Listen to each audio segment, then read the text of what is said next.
Hola, gracia y paz. Saludos donde quiera que usted se encuentre, en cualquier lugar de este planeta. Una interesante lectura que aparece en el libro de los Hechos, en el capítulo 26 del libro de los Hechos nos cuenta algo extraordinario. Vamos a poner atención sobre lo que allí dice. Hablando Pablo de su persecución a los cristianos y dando testimonio ante el rey Agripa y otros que estaban allí reunidos, él dice lo siguiente: ocupado en esto, iba yo a Damasco con poderes y en comisión de los principales sacerdotes, cuando a mediodía, oh rey, yendo por el camino, vi una luz del cielo que sobrepasaba el resplandor del sol, la cual me rodeó a mí y a los que iban conmigo. Y habiendo caído todos nosotros en tierra, oí una voz que me hablaba y decía en lengua hebrea: Saulo, Saulo, ¿por qué me persigues? Dura cosa te es dar coces contra el aguijón. Yo entonces dije: ¿quién eres, Señor? Y el Señor dijo: yo soy Jesús, a quien tú persigues. Nuestras Biblias en español dicen que la persona con quien hablaba Pablo se llamaba Jesús. Eso es lo que acabamos de leer. Así dice. Pero si nos fijamos en lo que acabamos de leer, si ponemos atención en lo que acabamos de leer, Pablo mismo nos da testimonio de que el Señor le habló en lengua hebrea. Esto fue lo que leímos hace un momento. Y habiendo caído todos nosotros en tierra, oí una voz que me hablaba y decía en lengua hebrea: Saulo, Saulo, ¿por qué me persigues? Pongamos atención a lo que aquí se nos dice. La lengua en la cual el Señor le habló a Pablo fue la lengua hebrea. Entonces, ¿será posible esperar que en lengua hebrea el Señor le dijera a Pablo que su nombre era Jesús? Sabemos que Jesús es una transliteración desde el original al español, y que esta transliteración aparece prácticamente en todas las versiones en lengua española. En cualquier versión que nosotros tengamos a la mano, el nombre que va a decir allí es Jesús. Igualmente, si la tuviésemos en inglés, el nombre que diría es Jesus. En otros idiomas, en italiano, en alemán, usaría el nombre transliterado al idioma en el cual se escribe la Biblia. Pero, ¿es esto correcto? ¿Es esto apropiado? Es todo lo que nosotros necesitamos saber o conocer. Bien, esta misma expresión que le dijo el Señor a lo que encontramos en esta porción de la palabra: ¿quién eres, Señor? Y el Señor le dijo: yo soy Jesús, a quien tú persigues, según lo que nos dice nuestra transliteración al español. Esto podría ser escrita de la siguiente manera. Acá encontramos esa porción de yo soy Jesús, a quien tú persigues, escrito en el idioma hebreo, tal cual como entendemos que debió haber sido pronunciado por el Señor. La palabra para Jesús es esta que encontramos acá. Este término que aparece acá. Bien, tratemos de averiguar un poco más acerca de esto. Esta frase, que como ya hemos dicho incluye el nombre del Señor en hebreo, nos mostró la forma como se coloca el nombre del Señor, y es tal cual como vemos acá. Acá vemos cómo se coloca el nombre del Señor en lengua hebrea. Ahora tratemos de averiguar un poco más. Separando las 4 letras que aparecen en el nombre, encontramos lo siguiente. Las letras son Yod, que es esta pequeña figura que vemos acá. La siguiente es Shin, que es esta que encontramos acá. La siguiente es Vav, y es esta otra. Y la última es Ayin, que es esta que está acá. De manera que sería lo siguiente: Yod, Shin, Vav y Ayin. O sea, Yod, Shin, Vav, Ayin. Tal como lo vemos acá en el orden. Yod, Shin, Vav y Ayin. El nombre del Señor en hebreo es Yod, Shin, Vav, Ayin. Así son las letras que conforman el nombre del Señor. Bien, sigamos averiguando. Estas 4 letras ya las vimos previamente, pero vamos a tratar de conocer ahora si tienen algún mensaje incluido en ellas. Aquí vemos la primera letra, que es Yod, es una Y en otro idioma, pues. La segunda letra, que es Shin, que es esta que está acá, es una S con una H. La tercera letra, que es Vav, es el que tiene esta forma, es más bien, en lugar de una V, es una U, es un sonido vocal. Y la última letra, que es esta que está acá, cuyo nombre es Ayin, se escribe como AH. Esto lo veríamos escrito de la siguiente manera: Y, SH, VAH, o, quitémosle esta, Y, SH, UAH.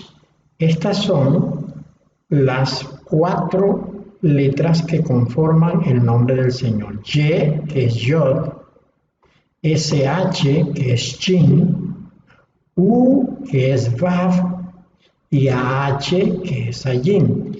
Primero le habíamos colocado una A intercalada para darle un sonido vocal a la unión de estas 2 consonantes.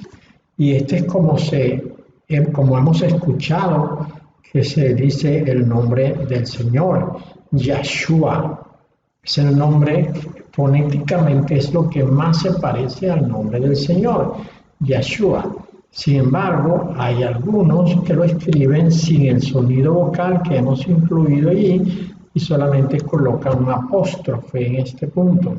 Yeshua, Yeshua, Yeshua. Más o menos así sería el sonido. Bien, lo que hemos visto entonces es que en nuestras Biblias se ha cambiado el nombre original del Señor de Yeshua y se ha colocado un nombre transliterado, como es el caso de Jesús, o de Jesús, o de cualquier otra transliteración. No menciono otras porque no manejo otros idiomas, pero conocemos que los que hemos leído la Biblia en español y también en inglés, sabemos que el nombre del Señor que aparece allí no es Yeshua. Ahora bien, muchos dicen que no importa, que lo importante es que digamos el nombre.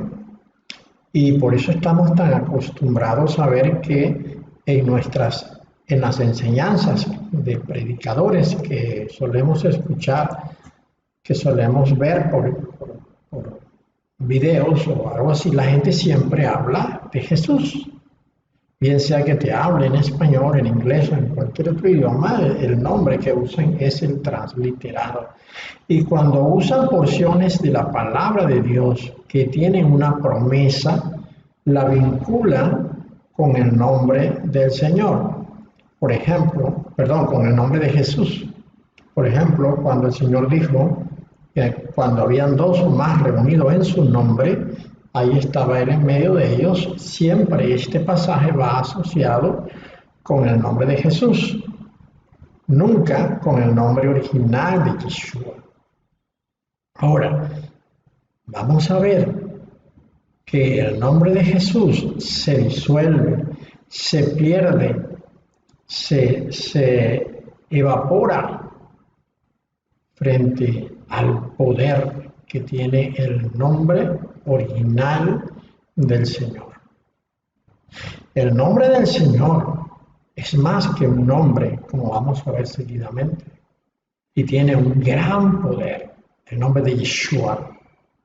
Pero el nombre de Jesús, o Jesús, o Jesús, como se dice en latín, o Ieosus, como transliteraron al griego, básicamente no tienen ningún poder, ninguna autoridad. En consecuencia, debemos aprender el nombre del Señor, el nombre correcto del Señor, y mucho más que eso, debemos decir el nombre correcto del Señor. Yo me hice un ejercicio, entré en el traductor de Google y coloqué esta oración, coloqué una oración que tenía el nombre del Señor escrito en hebreo. Es cuando el ángel le dice a María que va a tener un hijo y que le pondrá por nombre Jesús. Eso es lo que dice nuestra Biblia en español.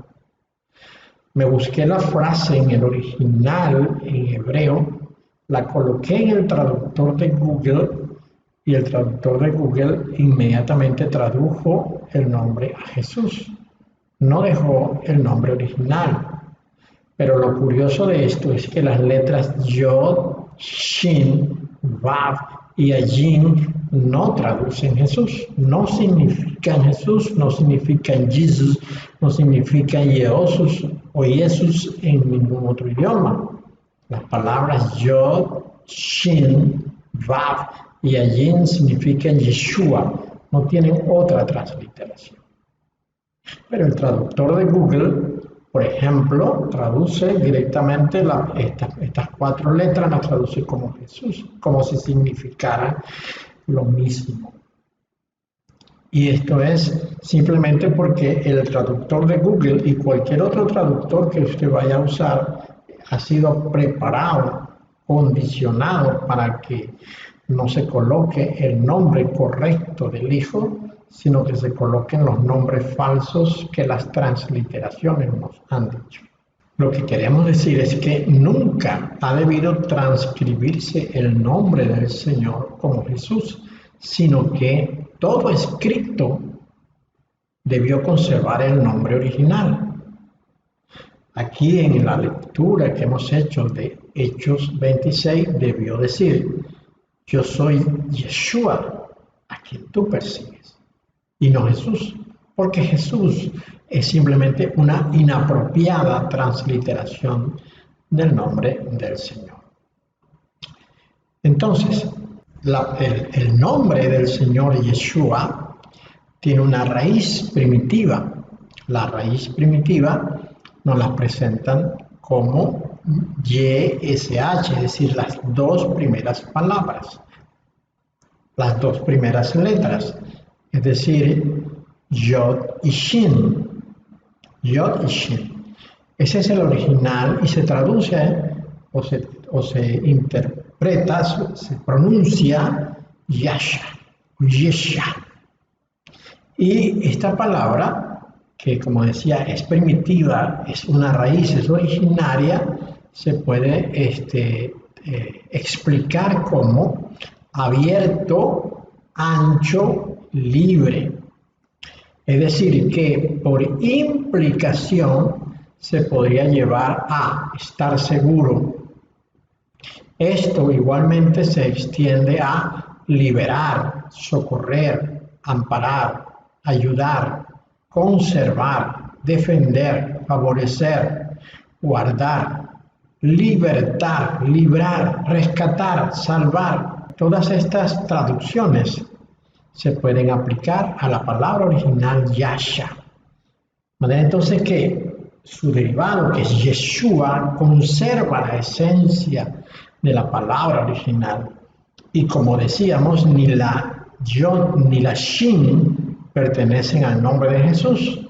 No, ni a ninguna transliteración. Pertenecen al nombre de Yeshua. De allí que entonces, cuando el Señor le está diciendo a Pablo, yo soy Jesús, a quien tú persigues en el texto en español y en el texto original, yo soy Yeshua, a quien tú persigues, lo que realmente le está diciendo el Señor a Pablo es, yo soy tu libertador, yo soy tu amparador, soy tu ayudador, soy tu favorecedor y tu defensor, tu guardador, tu libertador, tu salvador.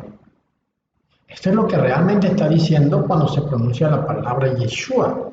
Y esto no lo entendemos nosotros en el español. Nosotros conocemos y entendemos y escuchamos la palabra Jesús y solamente significa Jesús, es un nombre. Pero para un judío que se le dijera Yeshua, se le estaba hablando de favorecedor, guardador, ayudador, conservador, libertador, salvador, etc. De allí la importancia entonces de conocer el significado del nombre. Ahora bien, una cosa que no sabemos nosotros, nunca se nos ha enseñado, es que cada letra en el idioma hebreo tiene su significado. Por ejemplo, la letra Yod, que es esta que tenemos acá, significa mano, con un significado de hecho o acción. La segunda letra, Shin, que es esta que tenemos acá, significa dientes y transmite la acción de consumir o destruir. La tercera letra, que es Vav, que es esta que tenemos acá, se puede explicar como una vocal, como dijimos hace un momento atrás, que es la U. Y la última letra, que es esta que está acá, y es Ajin, se traduce o significa un ojo. Un ojo que tiene la implicación de mirar o observar. Estas 4 letras reunidas, todas hacen una historia hermosa, muestran un significado. De tal manera que cuando el judío estaba escuchando las letras Yod, Shin, Vav y Ayin, estaba escuchando una hermosa historia que le hablaba precisamente de aquello que escuchaba. Y esta historia, según la explica el lingüista hebreo Bradford Scott de Will Branch Ministries, dice lo siguiente: ser salvo consistía en comenzar con una acción o un hecho, un rescate seguido por la destrucción de lo que eras, rescatado finalmente concluido por una devoción, poniendo tus ojos sobre lo que te entregó. O como también lo explica más adelante de la siguiente manera: para ser salvo se tenía que comenzar con un acto o una acción, un rescate seguido por una destrucción de algo de lo cual fuimos rescatados, y finalmente concluye con una devoción, poniendo los ojos sobre aquello que te libertó. La primera letra, Yod, una mano, es la que rescata, es la que agarra para sacar de una situación que es realmente peligrosa y angustiante. La otra palabra, que son los dientes, es que devora, destruye aquello que estaba causando angustia al que fue rescatado. La última palabra, que es Ayin, son los ojos, lo cual nos dice que, habiendo sido rescatado y que quien nos rescata destruyó aquello que nos angustiaba, nuestros ojos deben estar puestos sobre él para una devoción particular y permanente. Esto, mis queridos hermanos y amigos, es una historia antigua.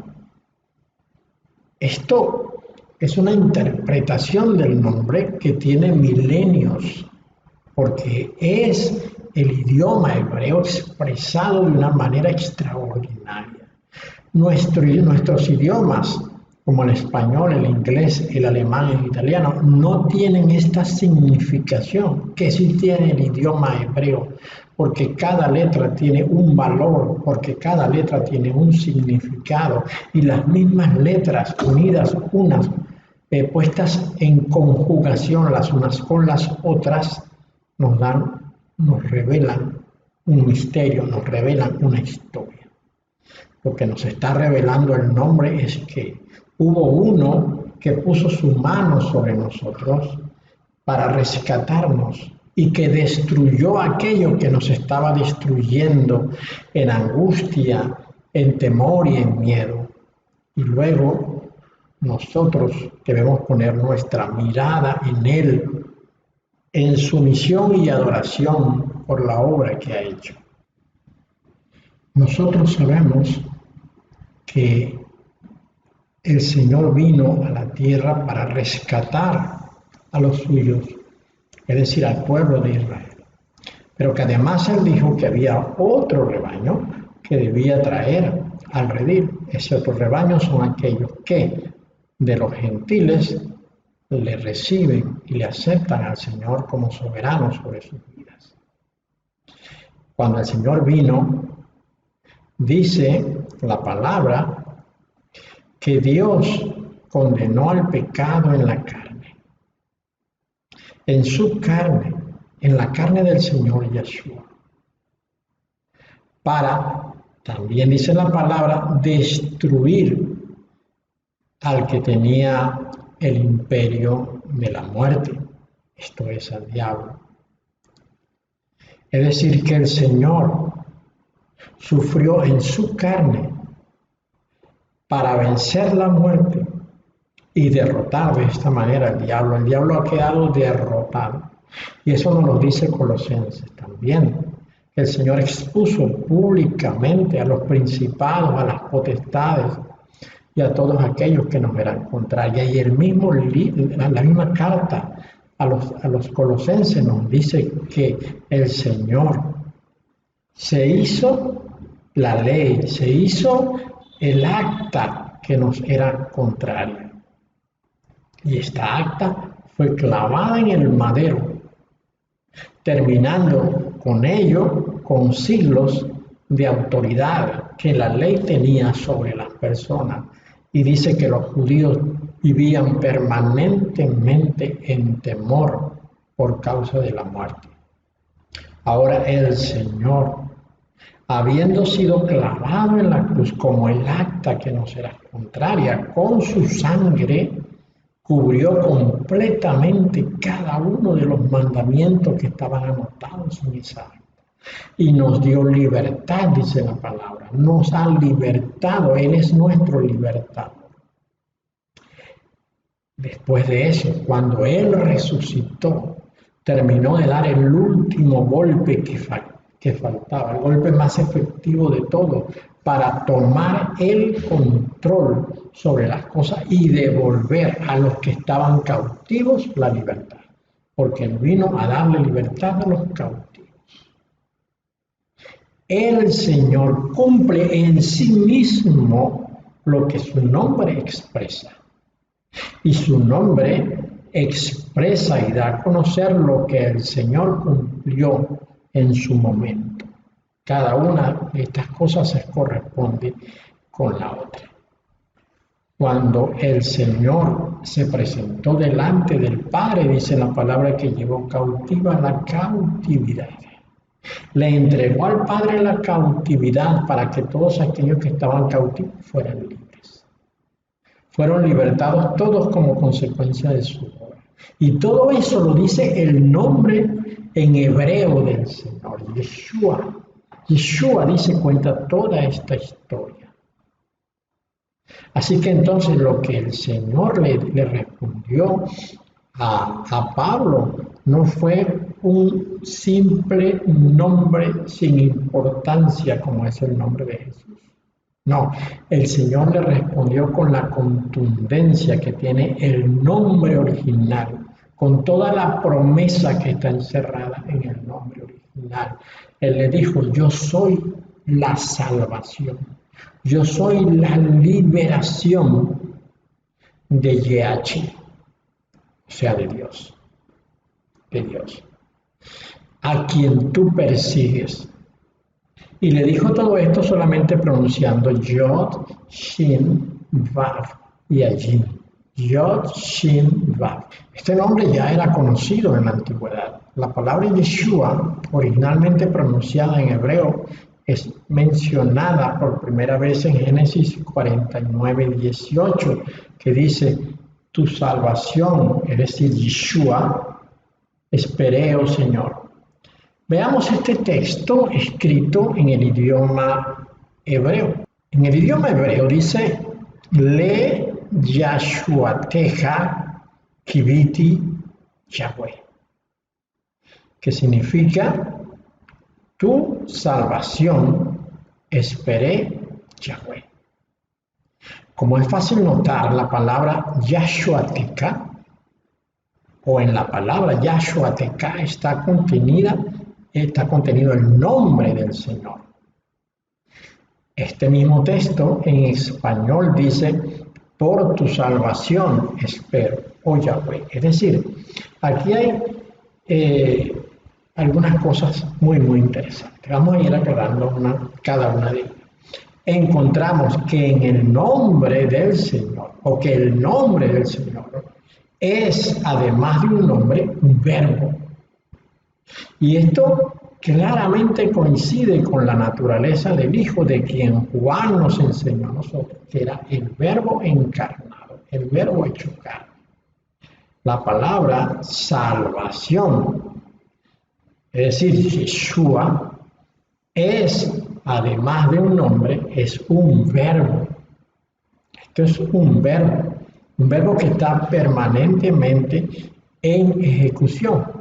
Yo te salvaré, yo te salvo, yo te salvé. Son formas verbales que coinciden con el propósito de Dios en el Hijo. Es decir, el Hijo nos ha salvado, nos salva y nos salvará. Esa es la promesa de Dios y todo eso aparece conjugado en el nombre del Señor. Este nombre aparece más de 200 veces en todas las Sagradas Escrituras. Por ejemplo, vamos a ver, hay muchos, como hemos dicho, hay 200 ejemplos, pero vamos a ver 3 de ellos, 3 ejemplos. Vamos a analizar Éxodo capítulo 14, versículo 3. En Éxodo 14:13 encontramos en Éxodo 14:13 lo siguiente.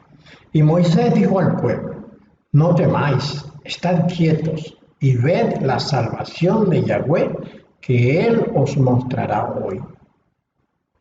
Esto lo encontramos en hebreo, escrito de la siguiente manera. Veamos. Vayomer Moshe el Ha'am al Tirau Hidyatzvu Ureu et Yashua Yahweh. Asher Ya'ash Lakem Hayom Ki Asher Reitem et Misrajim Hayom Lo Tusivu Lirotam Od Adolam. Esto que está acá, que acabamos de leer malamente, pues en idioma hebreo, porque no dominamos el sonido del idioma, pero esto es lo que dice esto que está acá arriba, que acabamos de leer. Pero si ponemos atención, aquí está incluida la palabra Yeshua, como la vemos acá, Yeshua. ¿Y dónde aparece Yeshua? Aquí precisamente donde dice, estad quietos y ved la salvación. La salvación. Aquí está la palabra Yeshua. Entonces, aquí aparece el Hijo y aparece también la acción que el Hijo hace, que es la salvación. Eso no lo significa ninguna transliteración del nombre, ni Jesús, ni Jesús, ni Jesús. De ninguna manera esos nombres transliterados dicen lo que el idioma en hebreo original quiere decir. Veamos otro ejemplo. En Éxodo 15:2 dice lo siguiente: Yahweh es mi fuerza y mi cántico, y Él ha llegado a ser mi salvación. Él es mi Dios, y yo le prepararé una morada. El Dios de mi Padre, y lo ensalzaré. Yahweh es mi fuerza y mi salvación. Esto escrito en hebreo dice: Osi vesimrat ya, vayei lile Yashua. Se Eli veanveu Elohei avi varomemehu. Vemos acá nuevamente que está la palabra Yashua en el escrito original del texto. ¿Y dónde aparece esa palabra? Acá donde dice: y Él ha llegado a ser mi salvación. De nuevo, vamos a ver acá un grande misterio. Dice: Yahweh es mi fuerza y mi cántico, y Él ha llegado a ser mi Yeshua. Esta es una promesa maravillosa, porque eso fue precisamente lo que pasó. El Padre nos dio de su voz, y esa voz se hizo carne en su Hijo, de tal manera que no era otra persona, no era alguien diferente, era el mismo Dios que se hizo carne a través de su voz. Y esa forma de Dios en su Hijo vino y habitó entre nosotros y nos fue salvación. Acá entonces vemos, el Padre es el Hijo. Como bien dijo el Señor: el que me ha visto a mí, ha visto al Padre. Y el Señor también dijo: el Padre y yo, uno somos. Entonces aquí Moisés en su cántico está diciendo que Yahweh, es decir, Dios, ha llegado a ser el Hijo, Yeshua, el Hijo Yeshua. Pero también encontramos lo siguiente, que el mismo Dios en el Hijo se hace la salvación. Así pues, Dios, el Creador, el Hijo y la salvación son uno solo. Y esto nos lo dice el nombre del Señor. El nombre del Señor no lo dice Jesús, no lo dice Jesús, lo dice Yeshua en su formato original en idioma hebreo. Veamos un tercer ejemplo.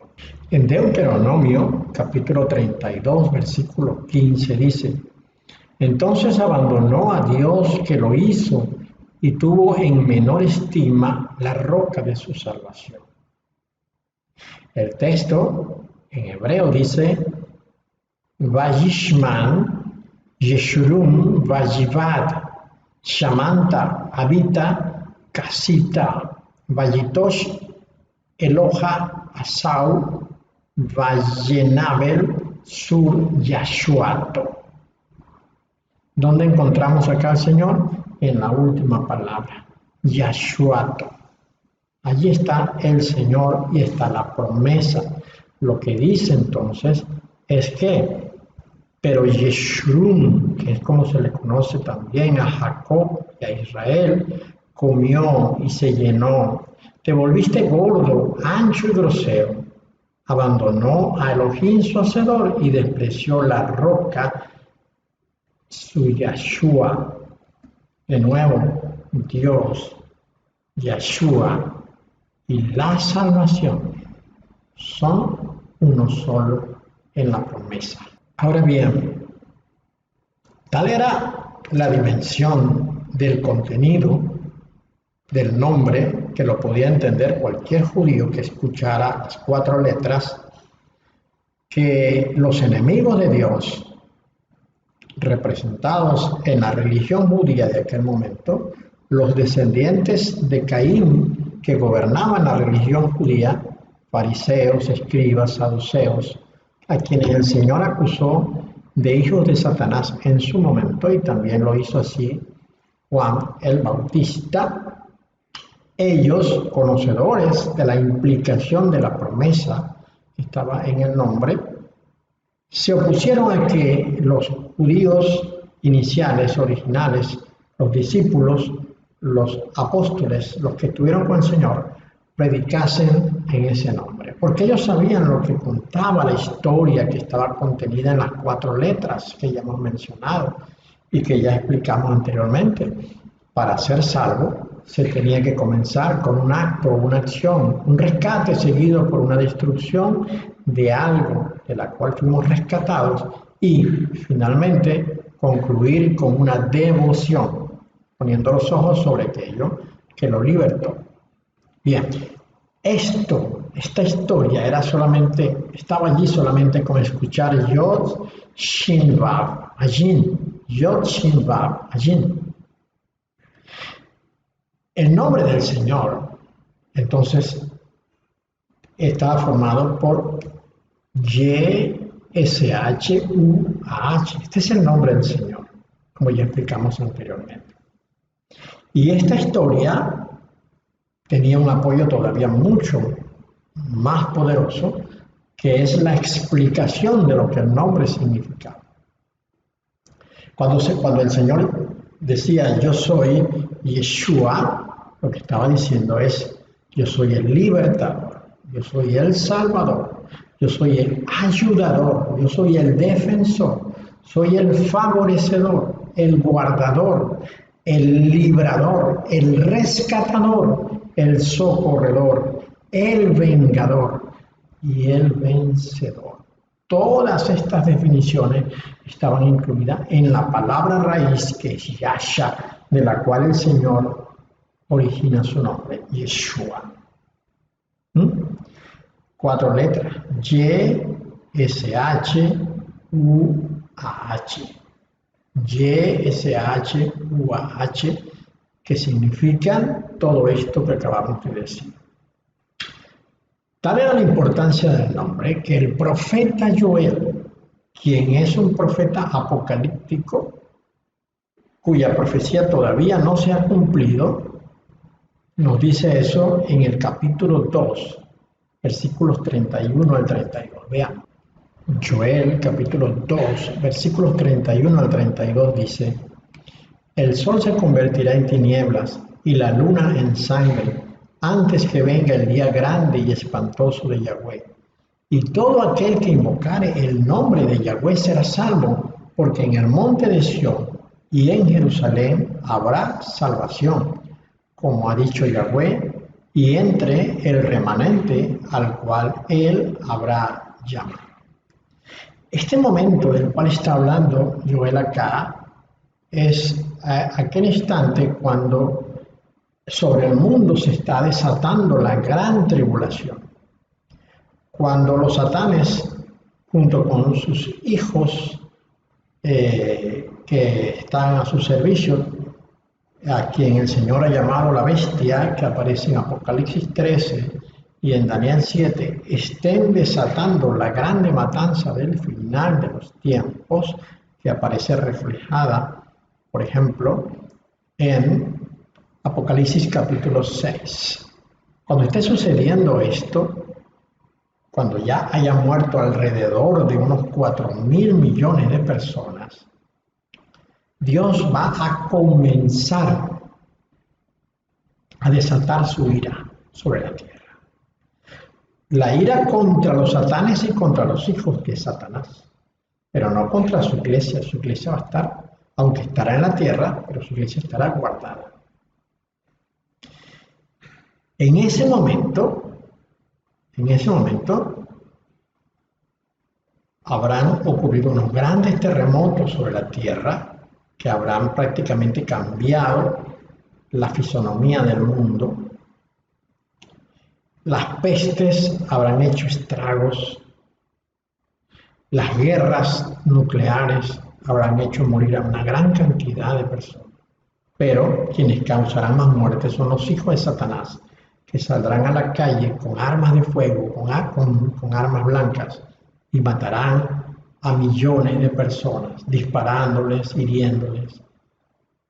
En ese momento, cuando Satanás cree que tiene el control del mundo, cuando cree que todo está en sus manos, cuando realmente los que han muerto son de los hijos de él, sobre ellos vendrá la destrucción. En ese momento ocurre un gran terremoto sobre la tierra, que no es generado por la bestia Illuminati y por los hijos de Satanás, sino es un terremoto generado por Dios, un gran terremoto que partirá todos los continentes. Seguido al terremoto, el sol se oscurece, y la razón por la que el sol se oscurece es porque las leyes físicas han sido cambiadas. Yo le invito a que usted vea nuestro video que habla sobre este tema del día de la ira de Dios. El sol se oscurece y eso aparece en las trompetas 5 y 6. El sol se oscurece, la luna se pone roja y en ese momento comienzan a caer sobre la tierra 200 millones de piedras que la van a golpear durante 5 meses y medio. Por todas partes van a estar cayendo las piedras, por cualquier lugar del mundo. Isaías 24, si usted tiene tiempo, léalo, nos habla de este momento, cuando la tierra será destruida. Isaías capítulo 13 nos muestra que son piedras que caen de los cielos sobre la tierra. Bueno, dice Apocalipsis 6 que cuando están cayendo las piedras sobre la tierra, el cielo comienza a desvanecerse y el velo que ahora nos impide ver la verdad será quitado y todo el mundo verá al Padre, verá al Hijo, verá a los ángeles que acompañan a Dios, a los miles de millones de ángeles que están a su lado. En ese momento ya nadie podrá ser salvo por fe, porque lo que se está viendo ya no es motivo de fe. Se tiene fe sobre lo que no se ve, sobre lo que se espera, pero lo que se está viendo ya no se tiene fe. Pero ¿nadie podrá salvarse en ese momento? Sí, todavía podrán salvarse, pero ¿cómo? La palabra nos dice muy claramente cómo podrá ser hecho esto. Dice, y todo aquel que invocare el nombre de Yahweh será salvo. Pero recordemos que ya nos lo había anunciado Moisés en el Éxodo, que el Padre será nuestro Yeshua. Eso lo leímos hace un momento. Dios será nuestro Yeshua, porque Dios se hizo a sí mismo el Hijo cuando su voz fue encarnada. Entonces, usted clamará al nombre, y con el nombre será salvo. Pero ¿cuál nombre? Jesús, no, ese no dice nada. Jesús, ese no dice nada. Porque el único nombre que dice algo es aquel que tiene las letras Yod, Shin, Vav y Ayin. No lo olvide, Yod, Shin, Vav y Ayin, que su forma de pronunciarlo en español es Yeshua. Yeshua, porque Yeshua cuenta la historia de uno que vino a agarrarnos y a destruir lo que nos oprimía y a salvarnos para que nuestra devoción fuese sobre él. En ese momento la gente tendrá que clamar al nombre de Yeshua, porque por medio de él hay salvación, porque él es el Salvador, el libertador, el rescatador, es él. Joel nos está alertando sobre esto. Ahora bien, como decíamos hace un momento, los enemigos de Dios han procurado que el mundo entero no conozca el nombre verdadero. Por eso es que tú lees en tu Biblia Jesús, porque en las Biblias que disponemos hoy en día en nuestras manos han sido manipuladas a través de las editoriales que están en manos de Satanás y de sus hijos. Y algunas otras editoriales que no están en manos de Satanás y de sus hijos, pues simplemente no son negligentes al no buscar el nombre verdadero. Nuestra Biblia debería tener el nombre correcto. El nombre del Padre es Yahweh y no Jehová. El nombre del Hijo es Yeshua y no Jesús. Nuestras Biblias deben tener el nombre correcto para que la gente conozca el nombre correcto, pero han colocado un nombre falso, un nombre que no es el verdadero.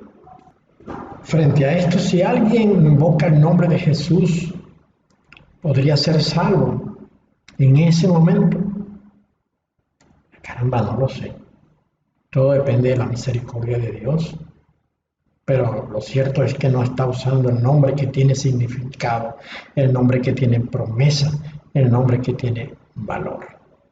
En el tiempo inicial, Pedro estaba predicando en el nombre de Yeshua, no en el nombre de Jesús, como dice tu Biblia. Él predicaba en el nombre de Yeshua, porque Pedro fue el que escribió lo siguiente. Pedro fue el que escribió estas palabras, y en ningún otro hay salvación, porque no hay otro nombre bajo el cielo dado a los hombres en que podamos ser salvos.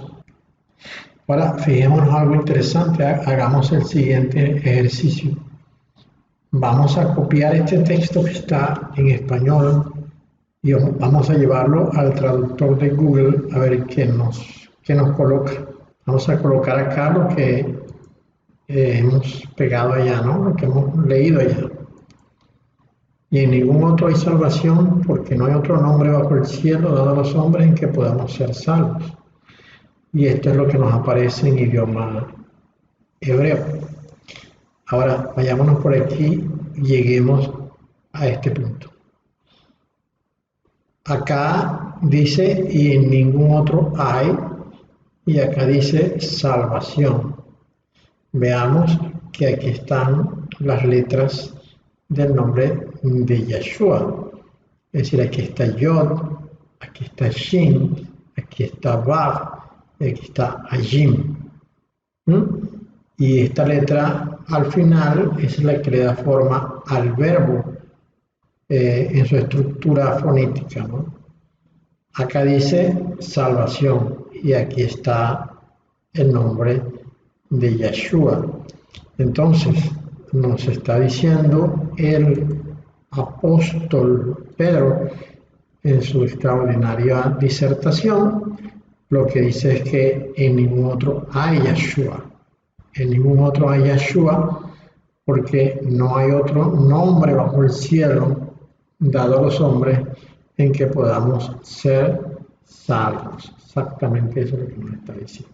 Y entonces estábamos diciendo que las autoridades religiosas del momento cuando los apóstoles salieron a predicar, autoridades religiosas que estaban conformadas por escribas, fariseos, saduceos, a los que, como ya dijimos, el Señor había denunciado públicamente que eran hijos de Satanás. Y lo mismo lo hizo el bautista Juan, ¿no? Hijo de Satanás no en sentido figurado ni espiritual, sino como un hecho real y concreto, porque ellos son descendientes de Caín. Esto, si usted quiere, lo puede buscar en el libro de Primero de Crónicas, capítulo 2, versículos 55, dice, y la familia de los escribas, los mismos escribas del tiempo del Señor, que moraban en Jabes, fueron los tirateos, los simateos y los sucateos, los cuales son los ceneos que vinieron de Amat, padre de la casa de Recab. El término ceneo acá es un patronímico que significa su origen, ¿no? Es como decir que los judíos, es el patronímico, los judíos, pues provienen de Judea. Asimismo, los ceneos provienen de Caín. Ese es el patronímico de Caín. Bueno, esos escribas a los cuales el Señor estaba señalando son hijos de Satanás. Bueno, ellos fueron los que se opusieron en los tiempos de Pedro a que ellos predicasen en el nombre del Señor Yeshua. Vamos a leer esta porción que está acá en el capítulo 4 del libro de los Hechos, ¿no? Dice, hablando ellos al pueblo, vinieron sobre ellos los sacerdotes, ¿no?, con el jefe de la guardia del templo y los saduceos, resentidos de que enseñasen al pueblo y anunciasen aquí dice Jesús, porque el Bible Gateway es de la misma gente de la editorial Sondervan. Está que imprime la nueva versión internacional. Esta Biblia plagada de errores, de modificaciones, de omisiones, que está puesta en la calle y que pues el dueño de Sondervan es Rupert Murdoch, un cuestionado hombre que es propietario de medios de comunicación y además propietario de páginas pornográficas, ¿no? Entonces, esta Bible Gateway es simplemente una extensión más de las empresas de Murdoch y ellos colocan el nombre de Jesús acá porque el propósito de las editoriales es que no se conozca el nombre verdadero, porque el nombre verdadero tiene poder y autoridad, ¿no? Acá debería decir, resentidos de que enseñasen al pueblo y anunciasen en Yeshua la resurrección de entre los muertos. Cada vez que usted vea Jesús, cámbialo por Yeshua, porque Jesús es un nombre falso, inapropiado y de un uso inútil porque no trae ningún beneficio para quien lo practica. El nombre correcto, pues como hemos visto en esta conversación, es Yeshua, ¿no?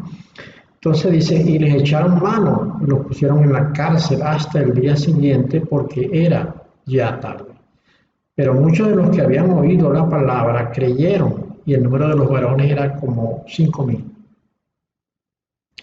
Aconteció al día siguiente que se reunieron en Jerusalén los gobernantes, los ancianos y los escribas, y el sumo sacerdote Anás y Caifás, y Juan y Alejandro y todos los que eran de la familia de los sumos sacerdotes.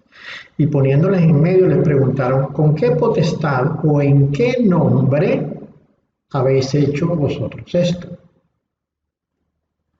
Entonces Pedro, lleno del Espíritu Santo, les dijo, gobernantes del pueblo y ancianos de Israel, puesto que hoy se nos interroga acerca del beneficio hecho a un hombre enfermo, de qué manera haya sido éste sanado, sea notorio a todos vosotros y a todo el pueblo de Israel, que en el nombre, acá dice Jesucristo, pero es incorrecto, acá debes de decir Yeshua el Cristo, Yeshua el Mesías, Yeshua el ungido o Yeshua el elegido de Nazaret, a quien vosotros crucificasteis y a quien Dios resucitó de los muertos.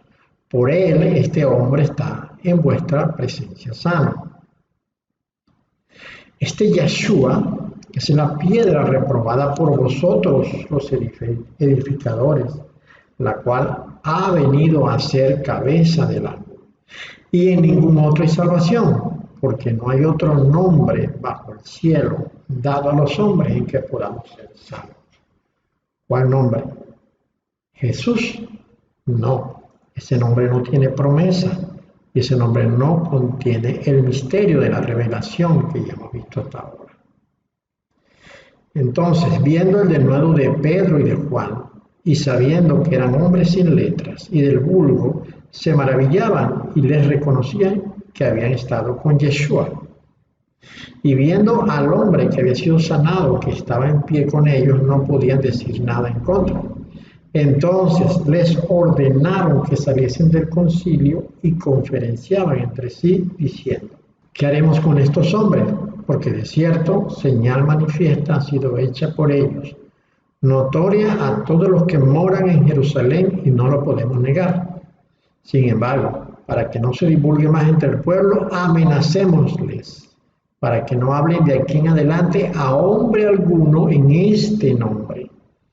¿Cuál nombre? ¿En el nombre de Jesús? No, ese no dice nada, porque es el nombre de Yeshua, con sus letras, Yod, Shin, Vav y Ayim, las que cuentan la historia de lo que pasó, la que le dice a la gente que hay un Salvador, un Redentor, un Liberador. Y llamándoles, o llamándolos, les intimaron que en ninguna manera hablasen ni enseñasen en el nombre de Yeshua. Esto era así porque los judíos no hablaban griego, los judíos no hablaban latín, los judíos hablaban hebreo. Y esto queda evidenciado por el testimonio que se recogió de escritores de aquella época. Recordemos que Grecia conquistó Israel hacia el 334 durante el gobierno de Alejandro el Grande. Y este gobierno duró hasta el 146, este dominio, mejor dicho, no el gobierno, el dominio de Grecia sobre Israel duró hasta el 146, tras la derrota que sufrieron los griegos por una coalición, un acuerdo encabezada por la Liga Aquea, ¿no? El judaísmo helenístico después de esto pues empezó a tener, a menguar, pues, a no tener suficiente fuerza, dado que internamente dentro del pueblo de Israel se repudiaba completamente al gobierno opresor, ¿no? Primeramente al griego y luego al romano. Entonces los judíos desechaban hablar en griego y claro está, mucho menos en latín, que era un idioma un poco más vulgar y prosaico que el griego. Y esto lo hacían ellos porque representaba un idioma extranjero y además era el mejor fiel exponente de que una potencia extranjera les estaba dominando. De hecho, a los judíos les era prohibido aprender griego y solamente algunos pues, muy especiales, como el caso de Josefo, quien, por cierto, Josefo es uno de los que dice que a los judíos no se les permitía aprender el griego. Entonces, muy difícilmente pues, el judío pudiese hablar otro idioma que no fuese el hebreo o en todo caso el arameo, que también es una lengua semítica y se hablaba desde mucho tiempo antiguo. El término hebreo proviene de Eber, uno de los nietos de Noé. Cuando Dios confundió las lenguas allá en la llanura del Sinar, cuando los pueblos descendientes de Caín querían construir una torre que llegase al cielo, ¿no? Cuando Dios confundió las lenguas, el único idioma que quedó intacto fue el idioma que comenzó con Eber, es decir, el idioma hebreo. Y esta es la lengua del pueblo judío desde siempre, es la lengua que los judíos han hablado. Es la lengua que, por cierto, con la que el ángel Gabriel le comunicó a María que ella tendría un hijo y que pondría por nombre, no le dijo Jesús, como parece en tu Biblia, le dijo Yeshua. Y esto queda muy claro porque entonces ella reconoce que Él será el Salvador. Entonces, hay algunos testimonios que hablan de la costumbre de los judíos de usar su lengua materna, ¿no? Por ejemplo, una de las cosas más interesantes es que el Evangelio de Mateo fue escrito en hebreo. No fue escrito en griego ni en ningún otro idioma, sino en hebreo. Y vamos a encontrar algunos testimonios que dicen que nos dan seguridad de que esto ocurrió así. Por ejemplo, Eusebio de Cesarea, que fue uno de los que recogió el testimonio, lo escribió en el año 110 en las Papias de Hierápolis, ¿no? Eusebio dice, de manera que Mateo escribió las palabras en el idioma hebreo y cada uno las interpretó como pudo. Más adelante el mismo Eusebio dice, como también debía ir a otros, confió a la escritura en su lengua materna su evangelio, supliendo así para aquellos de los que se alejaban. El asunto era que Mateo tenía que irse de la provincia donde estaba y quería dejar algo escrito para que los suyos supieran lo que había pasado. para que la gente se enterara de lo que había ocurrido y que esto después se convirtió en el Evangelio de Mateo. Bueno, él, para dejárselos a ellos, los escribió ¿en qué letra?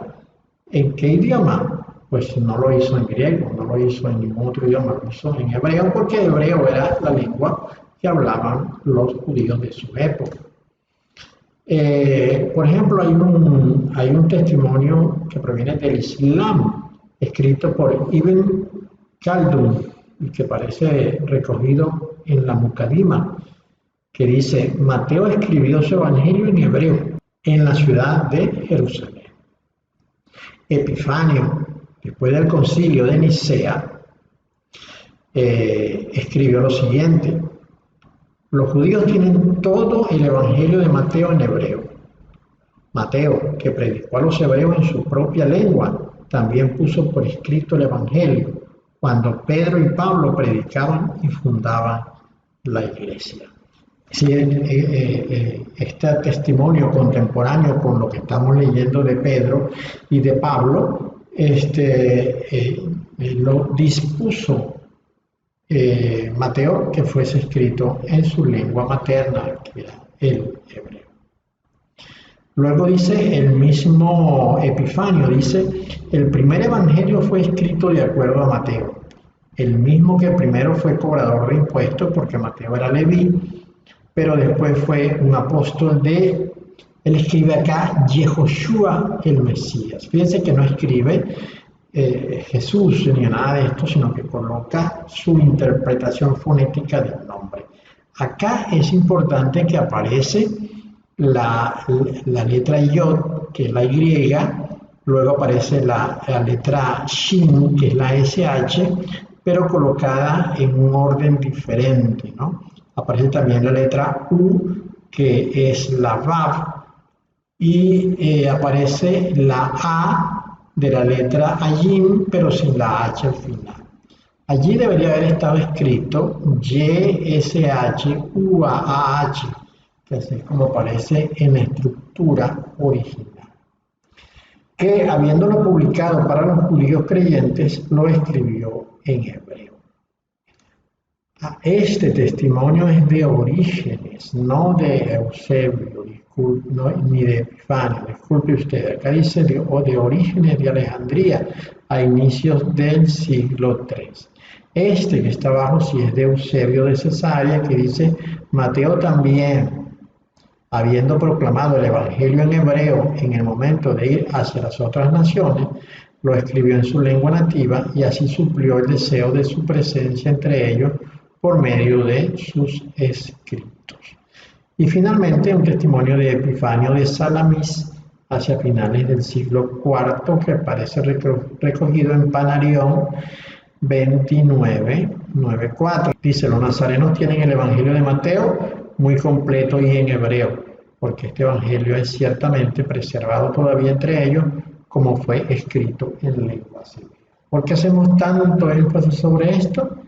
Bueno, porque era obvio dar a conocer de que el ciudadano judío común y corriente no hablaba griego, ni hablaba español, ni hablaba ningún otro idioma, sino hablaba hebreo. Por esta razón, la predicación de Pedro no podía ser sobre la base de Jesús ni de otro nombre, sino sobre la base de Yeshua. Así pues, entonces, el nombre del Señor, el nombre correcto del Señor, el nombre que tiene promesa, el nombre que tiene anuncio y el nombre que tiene historia, y además el nombre que contiene al Dios creador, al Hijo, al anuncio de salvación y la promesa, es el nombre de Yeshua, como hemos visto. Ningún otro tiene tanta información contenida en sí mismo. Así que, ¿por cuál nombre vas a llamar al Señor de ahora en adelante? ¿Lo vas a seguir llamando por Jesús? Recuerda, este es un nombre vacío, no contiene nada, no hay nada en él que diga la verdad. El nombre que tiene incluido en sí mismo no solamente una explicación etimológica de lo que es, como es el caso de que el nombre del Señor significa salvación, liberación, protección y todo esto como ya vimos anteriormente, sino que es que además en el nombre está el Dios creador, está el Hijo, está la historia completa a través de las 4 letras que conforman el nombre. El nombre del Señor es Yeshua, no hay otro nombre, ese es el nombre correcto. Dios te bendiga.